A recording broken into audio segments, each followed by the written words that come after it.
بسم الله الرحمن الرحیم. ګرانو کتونکو السلام علیکم ورحمت الله وبرکاتو. د اسماء الحسنا د شپږشتم نمبر نوم چې هغه المذل دی، مطلب ذلت ورکول والا. د دې د یو څو وظایف سره تاسو په خدمت کې حاضر یم. امید ده چې تاسو ورته وګورئ او دا وظایف به وکړئ. دوستانو، دا وظیفه چې کومه ده د دشمن د بربادۍ د پاره او په دشمن باندې د فتح حاصلولو د پاره او د دشمن د شر نه د محفوظ کېدو د پاره ډېره بهترینه ده.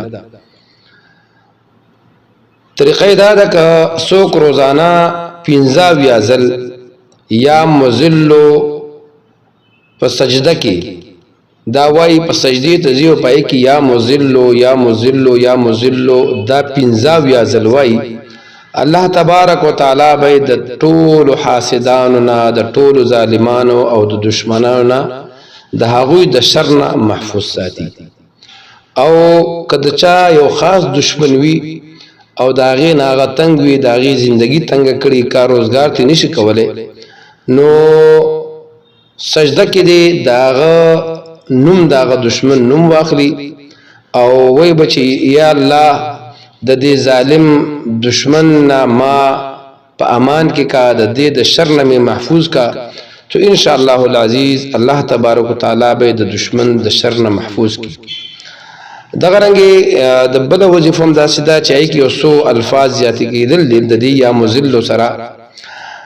د دشمن د دفع کولو دپاره، د دشمن د خاموشه کېدو دپاره 270 ځل 770 مرتبه روزانه چې په دې شپه ورځ کې یو خاص وخت مقرر کی او په هغه وخت کې دا 270 ځل وایي. خو داسې وایي چې یا مذل کل جبار عنید بقهر عزیز سلطانک. نو ان شاء الله العزیز د دشمن چې کوم دی دا به د ده نه غلی شي.